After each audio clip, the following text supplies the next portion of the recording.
Many societies see the beard as the ultimate symbol of virility. That includes strength, because when a man reaches maturation, he should have a sort of physical stature about him. That also represents dominance. And that also means authority and ultimately masculinity. We even see this within our Christian theology with the angels. They don't have facial hair, which makes sense because to have facial hair symbolizes your presence within space and time, and within a Christian context identifies a unique characteristic of mankind, that men have facial hairs, men have beards. O Lord of hosts, be with us, for we have none other help in times of adversity but Thee. O Lord of hosts, have mercy on us. We are going to be looking at the role of facial hair and its theological import, because yes, there actually is a theological import in regards to facial hair. Now, we'll be diving into Mesopotamia, the Greeks, the Romans, the Jews, and of course in Christianity. Us being Christians, it's important for us to know, well, what does Christianity say about facial hair? And us being Orthodox men and women, we know that in Orthodoxy, clergy has facial hair, usually only a special exception for when they are clean shaven. And so, interestingly, we'll see this is something that the East and West split on. And that as the Catholics adopted a hairless face, they were actually continuing a sort of Roman-esque tradition. And this has to do with the difference between authority and immortality. Authority and immortality is the big distinction as we see the transitions within societies and civilizations of the relationship to facial hair, is that when we look at, for example, at the Greek gods, that facial hair represents a sort of authority. Now, also, when we look at the Greek gods, we're going to see a lot of gods with no facial hair because youthfulness is symbolic of immortality. And so when we look at various civilizations and how they relate to facial hair, it's because this is the dichotomy most are caught up in. And so, for example, we can look at Mesopotamia, and when we look at Mesopotamia, we see that within their priestcraft, it was very common for them to be clean shaven, but then go look up all the different Mesopotamian kings, and you're going to see they have these long, long beards. Why? Because the distinction between authority and immortality. And this idea of the youthfulness being symbolic of immortality. So therefore the priestcraft, those who were related to righteousness, divinity, they would actually be clean shaven.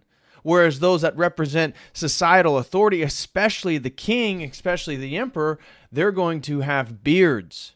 Because beards represent a variety of things. Typically, strength. The number one, if you look through, because again, for preparing for today's stream, I just looked at what are the general characteristics that different civilizations understand beards to be. And the number one is it's the ultimate sign of virility. The ultimate sign of virility. What is virility? For those of you who don't know, the state of one of the male sex who has arrived at the maturity and strength of a man and acquired the power of procreation. And so many societies see the beard as the ultimate symbol of virility. Now, that includes strength, because when a man reaches maturation, he should have a sort of physical stature about him. That also represents dominance. And that also means authority and ultimately masculinity. So we can see tied up in the beard are characteristics that are usually associated specifically with men as opposed to women. When we look at how women are depicted in iconography, I'm not just talking about Christian Orthodox iconography, but generally speaking within history, we see that it's about purity, submissiveness, compassion, loyalty, things of these sorts, where the beard is about strength, dominance, authority, and ultimately masculinity, because it embodies as a symbol throughout cultures virility. Virility. It means that somebody has reached adulthood. And so we can see in the animal kingdom, when I was looking for today, again, preparing for today's stream, is the lion is often referenced in regards to men having beards, and a lion's mane being symbolic of as male lions grow and grow into their adulthood. Eventually, they'll have a full mane. And when you see the leader of the pack, typically he has a very full mane. And so the beard also represents your testosterone levels, your health levels, because if a man can grow a beard, it shows that he's healthy enough to reproduce with. And this is why, interestingly, when you look more into some of the control group studies of women's attraction to men with facial hair, they tend to prefer men with beards. Now, why? Because you can explain that at a sort of evolutionary level, because the beard itself, the ability to grow a full beard, is emblematic of a healthy male within that species, and therefore has successful potential for reproduction. The same thing is true for a woman with bigger breasts and wider hips. Wider hips because of the efficacy of having birth, right? People have had very troubling births throughout history, and so this was a scary time for women. But women with wider hips obviously have a better chance of birthing children without major harm to themselves. Same thing with women that are well endowed, that have larger breasts. These are unique characteristics to women that men can't have. Same thing with the beard. For a man, your beard in a way is like a woman having breasts. It's something that you can't control. Ultimately, it's genetic to one degree or another, but it's very unique to your sex, right? A beard is unique to men, and breasts are unique to women.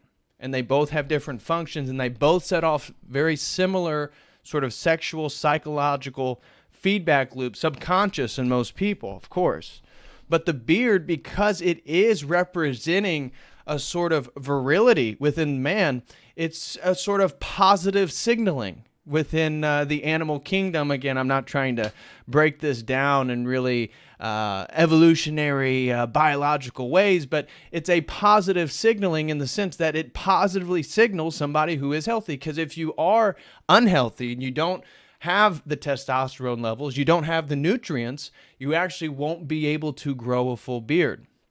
However, obviously we've seen with hipsters and all this different stuff how the beard as a symbol, knowing all these things, has sort of been hijacked within Western civilization, because ironically within the hipster community, within the progressive community, we see some of the most effeminate men trying to grow a beard and sort of become their full expression of their masculinity, because they don't really have any of the other characteristics. And so I would advise every man out there to go lift some weights, build up some natural testosterone, actually have some physical stature about you in conjunction with your facial hair. And I think it'll go a much longer way. So, a lot that I want to get into in regards to the difference between Orthodox and Catholic theology on facial hair. This is really tied to the difference between the Jews and the pagans. And we'll see that the Orthodox follow the Jewish tradition, the sort of Jewish teaching on facial hair, while we see the Catholics in the Latin West continue a sort of Roman tradition, And so I want to talk about these things with you, as well as the Greek gods. We're going to go through and just look at the statuary of the Greek gods, and ironically see that some of them have facial hair, but a lot of them don't have facial hair. And that Alexander the Great was actually a very pivotal point in history regarding how these two kingdoms, these two civilizations, the Greeks and the Romans, actually understood the role of facial hair, because Alexander the Great, knowing that the lack of facial hair is symbolic of immortality, perceived himself as a god, and therefore he, even though he was a military emperor general, was clean shaven. And this is going to have ripple effects and actually dramatically affect somebody like a Caesar who wants to be in line with this same concept that I represent divinity and therefore I'm going to be clean shaven. And when you see that Caesar, now you can see the Pope and you can see a sort of historical lineage and the differentiation between facial hair of the East and the West. And in fact, I have an article that we're going to talk about the Great Schism and how the Catholic West tried to excommunicate. Again, there was already major problems, and they were going separate ways. But the Catholic West tries to excommunicate the East over in Byzantium because of all their facial hair. Because a couple decades before the Great Schism, the West had already sort of banned clerical facial hair, and we see that still in effect today. That Catholic priests are unmarried and unshaven. Now, in the Orthodox, we see men have to have facial hair and are typically married. They don't have to be. Obviously, there's priest monks. There's various priests that take the a celibate vow. But generally speaking, they have wives. And this difference is our understanding of the goal in what humanity is. And so we'll notice that when we look at icons of Christ, Christ always has a beard. Why does he always have a beard? And what does that mean? And the only time we see Christ without a beard is obviously with the Theotokos, when he's a baby. But when we look at the angels, for example, look at my Holy Guardian Angel icon right here, no facial hair. No facial hair. Why is that? Well, we're going to dive into that here in just a moment. So please smash that like, guys. If you can, smash that like. If you're going to Super Chat, please preferably use the Streamlabs link. I would greatly appreciate it. Though, if you prefer YouTube, feel free to use YouTube as well. Want to mention, guys, if you appreciate what I'm doing here on Church of the Eternal Logos and you would like to support, the number one way that you could support is to become a website member. I will have a new video up later this week over at the website just for website members. I already have a video library there. So for $5 a month, you can become a Logos member at the website, and in so doing, receive access to an exclusive video library, of which is always accumulating and growing. Also, if you would prefer to sign up for a one-on-one, you'd like to talk about theology, philosophy, life, goals, magic, world religions, whatever it be, you can do so by literally purchasing my undivided attention for 30 minutes to an hour or more, depending on what you would prefer. And you can use the link that I just posted in the live chat to do that.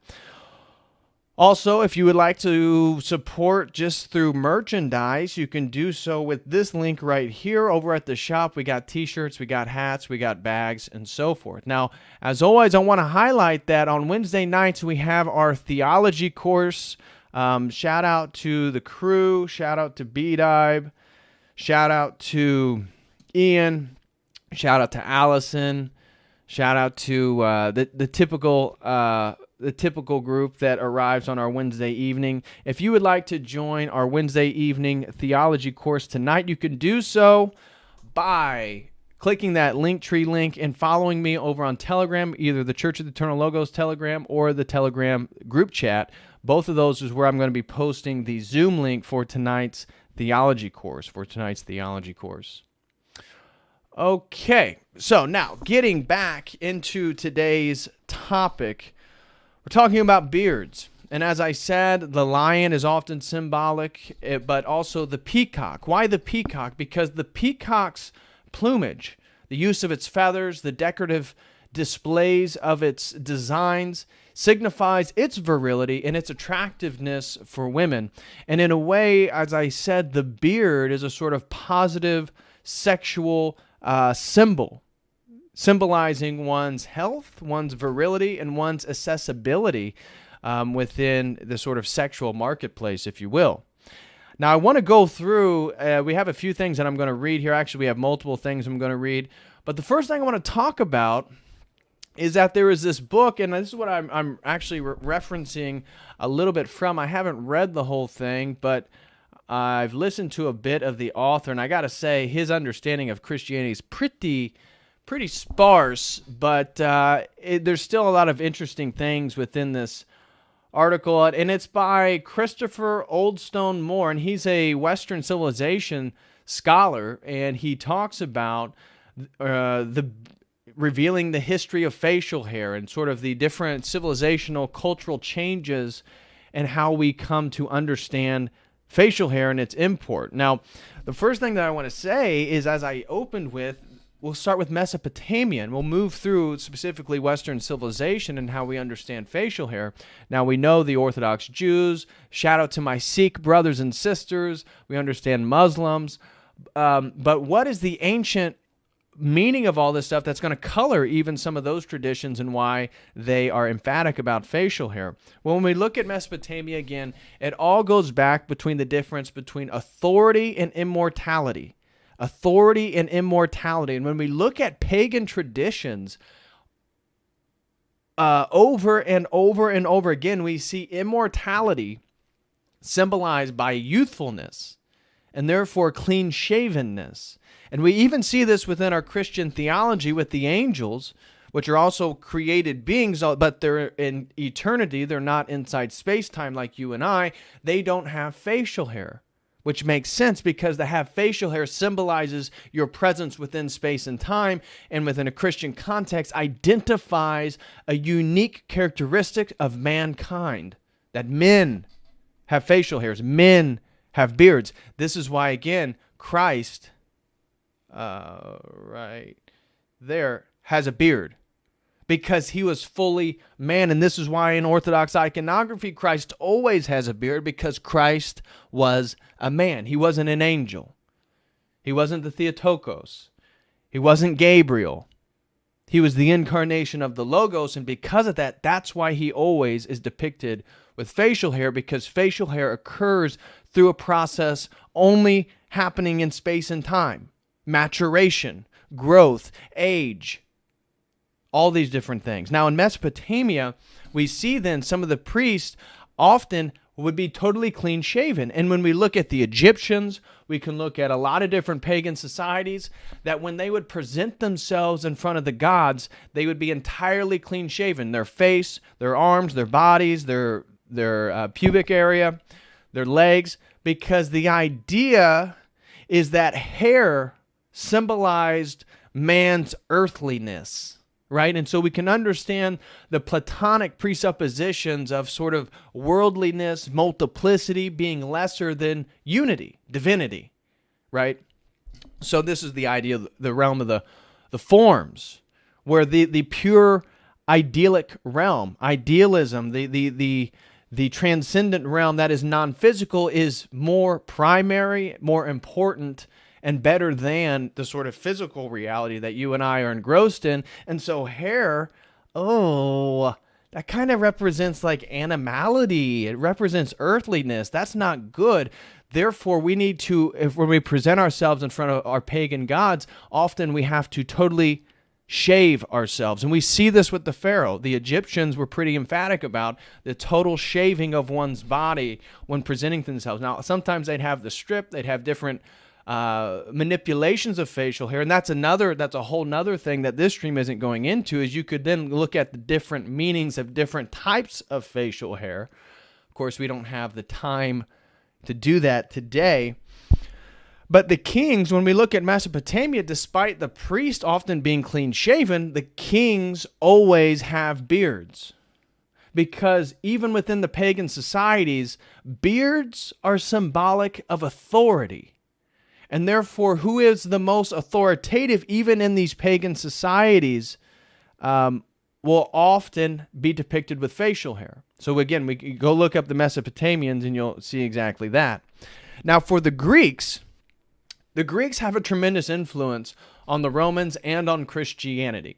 And for the Greeks, when they had a funerary practice, when people died, they would build statues of them. So say, 85-year-old Joe, he passes away, eternal memory. And we, as ancient Greeks, would make a sculpture of him, especially if he was a prominent man and he had a household and he had land and he had all this different stuff. We would make a statue of him, and he would look like he was 19.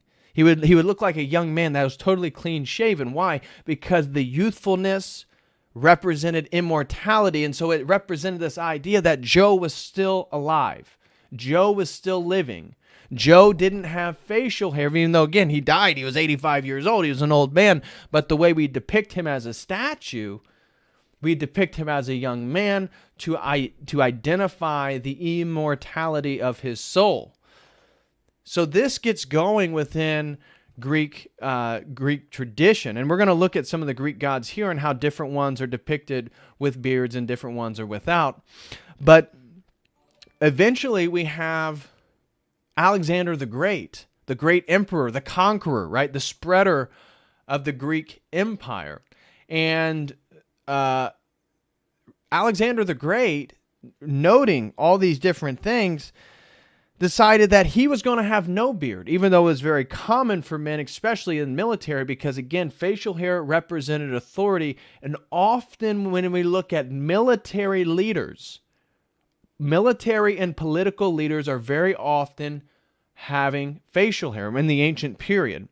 Now, when we look at religious people, it depended. Now, the Jews, as we'll see, always preferred uncut facial hair. Now, obviously, I'm trimmed and manicured in my beard, but if I was practicing the Old Testament, the old Jewish tradition, I would have to be totally uncut. You can't trim the edges of your beard. Alexander the Great conqueror, said, you know what? I want to be identified as a living God. And because of that, I'm going to clean shave my face to signify that I am not a man, but I am a God, that I represent immortality, that I am immortal. And so this is what Alexander the Great does, and it's very iconic. Now, any depiction of him, you'll see that he's clean shaven, any of the statuary. This is a break with some of the practices that were going on currently at the time, and we see how this has a tremendous impact on somebody like a Caesar. And so you start looking at all the Roman emperors, and they're all clean shaven because of the cult, the Roman cult that worshiped them as God incarnate. So you can see the same logic. We worship Caesar as God incarnate, and therefore Caesar is totally clean shaven. And this is for many of the emperors. But we notice one group of emperors break with this tradition. That is the Stoics. The Stoics. So we can look at Hadrian, or we could look at Marcus Aurelius.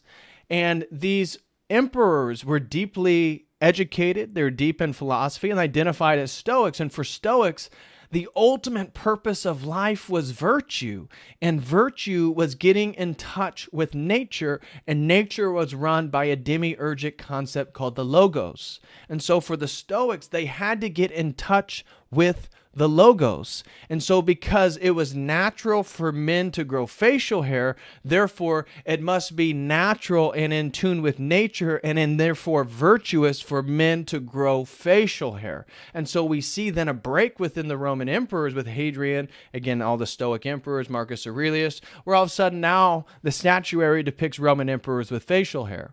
This is because of a different philosophy informing, again, the ways in which facial hair is understood. So Stoics actually went and because they believe to constantly shave one's face is to be in opposition to that which is natural. And therefore that can't be virtuous. And we'll see that this concept is really the differentiator between Eastern Christianity and Western Christianity. That for the Stoics, beards were natural. But in the Roman time, this is where we see the first real culture, a culture that develops of clean-shaven men. This is where we can identify the beginning of barbers and barber shops is really in Rome, in the Roman Empire, because of this tradition. I mean, again, look at the Roman soldiers, and they're all going to be clean-shaven because of this new concept of the immortality of the Caesar ultimately being the incarnation of God, and he represents immortality, again, by his clean-shavenness, because he's not just a man. And so, again, men and manliness and being a man and manhood is often identified with the beard. Now, when we look at the Jews at the same time, we can see all the way back, the Leviticus talks about uncut beards and all this different stuff, that they wore uncut beards, and this symbolized adulthood. That for the Jews, the beard was important. Facial hair was important because it represented the transition of boyhood into adulthood. And obviously your role within the Jewish society was going to be different. And so it also represented the patriarchy, that it was a patriarchal tradition, and that, again, the men's facial hair represented their virility, which represented their ability to now their strength. They can become householders. They need to get married. They have children, so forth and so on. But they were adamant about not cutting facial hair. They wanted it uncut. And this, again, you can understand, for example, in the book of Exodus, differentiated the Jews, especially Jewish men, from the Egyptians. We could have looked at the Egyptian and again, another culture that was very common for men to be clean-shaven. They wouldn't have the same unkept facial hair that the Jews would have. So it was a differentiating marker of those who are following God and those who are following the sort of pagan deities of this world. And therefore, again, the beard is an expression, the full expression of men. Now, when we get to the Christian period, again, we're going to see a split. We're going to see a split between the Catholic West and the Orthodox East.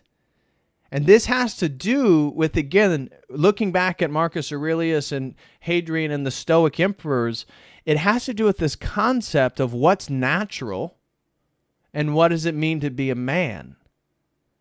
And the Orthodox Church continues in line with the Old Testament tradition of men having facial hair, and how this was a common practice and this was a sought-after practice. And in fact, if we come back over here and go over to 2 Samuel, we can even see a time in which in 2 Samuel 10:4, his assistant Hanun sees David's envoys. Again, this is him being convinced by others that of David's intent to spy with his envoys, and he shaved off half of each man's beard and cut off their garments at the buttocks and sent them away.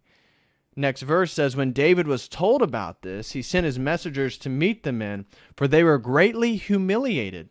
The king said, stay at Jericho till your beards have grown, and then come back. Symbolizing that men were humiliated, that grown men were actually humiliated by having their beard taken away from them, because, again, within Jewish society, it represented your adulthood, your manly status, and the patriarchal tradition. So, again, your beard represented your presence within your family's lineage as a patriarch as well. So, important stuff. Important stuff. So, within the Christian context, the Orthodox follow this Jewish custom. The Catholics follow the Roman custom, because you can see now, as the Pope is the vicar, the placeholder, the stand-in for Christ, that of course they're going to be clean shaven. They're continuing the Roman tradition of the emperors of having the clean shavenness, because it represents youthfulness and therefore it represents immortality. Because in a way, it's fighting against that which is natural. When then you look at the East, they're doing the exact opposite, because of the theology and anthropology, that we have to do what is natural to man. And this is why you will not find an Orthodox icon of Christ being clean shaven. The idea is that Christ became a man, and only men can have beards. And that's why, because Christ is fully man and fully God, and that he's sitting on the right hand of the Father as a man, he still is wearing a beard. And that's why the facial hair is so important, because, as I said, the angels, don't have facial hair because they're not inside space and time. They can't. They can't. And so the beard, then we can look at Christ, signifies that he was a man and that he was inside space and time and that his actual body underwent the process of maturation, that his physical body went through the conditions of growth within space and time. And so beards ID mankind in a cosmic way because within our Christian pantheon, within an Orthodox phronema, only men can have beards. And so wherever you see a beard, you're seeing somebody who is fully man. And so now look at the saints. Look at your icons.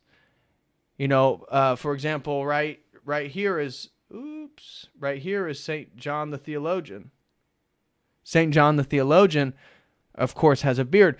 You'll see that almost all the men in icons have beards because beards in iconography and in Orthodox theology represent somebody who's fully man.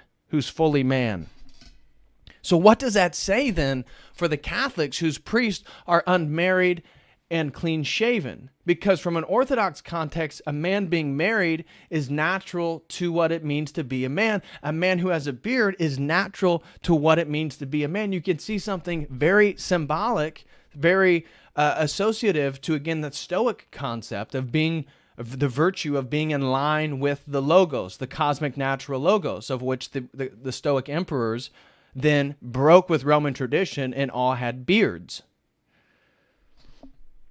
So the Catholic priest, celibate, no facial hair, seems to be an aversion to what is natural. But we see within the Protestant Reformation then that you look at many of the prominent Protestants and they all have facial hair because this was a way for them to combat the Catholic normativity of clergy being clean shaven. Now maybe again you have some Catholic monks, some Catholic ascetics who would have facial hair for sure. But anybody of clergy, anybody coming out of the Vatican is probably going to be entirely clean shaven. So you look at then the Protestant reformers and they started to take on different types of facial hair to signify their distinction from Rome. Very interesting thing there. And you can see throughout European history a lot of unique different types of facial hair and beards. But a shaved face represents a different kind of man. A different kind of man. A man who is masculine in a different way. He's somehow a man within the confines of what man makes society to be. And we can see this in the 20th century where corporate America prefers a clean-shaven man because now a man is defined by the environment he exists in. He's defined by the environment he exists in, and as a corporate entity, his clean-shavenness represents a new understanding of what it means to be a man, the well-keptness, the grooming, and all these different things. Although I'm not trying to say historically beards didn't mean you were unkept. So you know, a man needs to be hygienic, a man needs to be clean, a man needs to be looking out for all these different things. But generally speaking, we can see how this is a drastic difference between Eastern Orthodox understandings of facial hair and Western concepts of facial hair, and how that relates to our relationship to the Jews and to the Romans.